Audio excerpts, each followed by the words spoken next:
સુરત નવી civil hospital ખાતે ધ્વજવંદન 15મી ઓગસ્ટના દિવસે મહાઅનુભવોને યાદ કરાયા। ધ્વજવંદન નિમિત્તે મોટી સંખ્યામાં સ્ટાફ જોડાયો। દેશહિતમાં સૌ સહભાગી બને તે હેતુથી યુવાને પ્રેરણા અપાઈ। ધ્વજવંદન નિમિત્તે ડિજિટલ યુગની પણ વાતો કરવામાં આવી। ફિઝિયોથેરાપી કોલેજના વિદ્યાર્થી દ્વારા દેશભક્તિના ગીતો ગવાયા। તમે જોઈ રહ્યા છો SD ન્યૂઝ ચેનલ ફેઝર શેખની સાથે। ભાઈ કેવા પ્રકારની તૈયારીઓ હતી અને કેવી રીતના ઉજવણી કરવામાં આવી ધ્વજવંદન? આજે સ્વતંત્રતા દિવસ નિમિત્તે સૌ દર્શક મિત્રોને ખૂબ ખૂબ શુભેચ્છાઓ પાઠવું છું। રાજ્યના પૂર્વ હેલ્થ ડાયરેક્ટર તબીબી શિક્ષણ ડૉક્ટર રાઘવેન્દ્ર દીક્ષિત સાહેબની ઉપસ્થિતિમાં મેડિકલ કોલેજના ગ્રાઉન્ડ ખાતે તમામ પ્રોફેસરો, તબીબો, નર્સિંગ સ્ટાફ, વિદ્યાર્થીઓ, મેડિકલ કોલેજના સ્ટુડન્ટ, ડીન, સુપ્રિન્ટેન્ડન્ટની ઉપસ્થિતિમાં ધ્વજવંદન કાર્યક્રમ કરવામાં આવ્યો।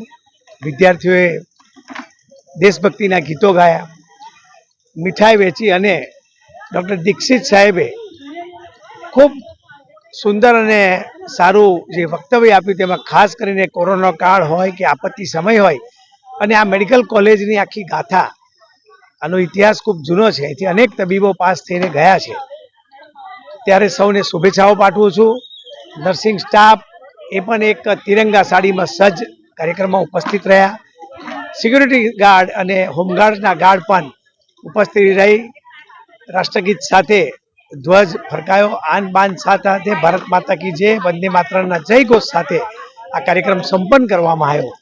હું સૌ દેશવાસીઓને અપીલ કરું છું કે ભારત વિશ્વગુરુ બને, ખૂબ તંદુરસ્ત ભારતનું નિર્માણ થાય। હાલ છેલ્લા એક દાયકાથી મેડિકલ ક્ષેત્રે ભારતે ખૂબ મોટી હરણફાળ મેળવી છે। દેશ વિદેશથી લોકો ટુરિઝમ હેલ્થ તરીકે ભારતમાં આવી રહ્યા છે, ગુજરાતમાં આવી રહ્યા છે, ત્યારે આદરણીય વડાપ્રધાન નરેન્દ્ર મોદી સાહેબને પણ અભિનંદન આપું છું કે તેમના નેતૃત્વમાં ભારત સમગ્ર વિશ્વમાં ખૂબ આગવી હરોળમાં વિકાસ પામી રહ્યો છે। ત્યારે સૌ દેશવાસીઓને શુભેચ્છા પાઠવું છું। આભાર। ભારત માતા કી જય, વંદે માતરમ।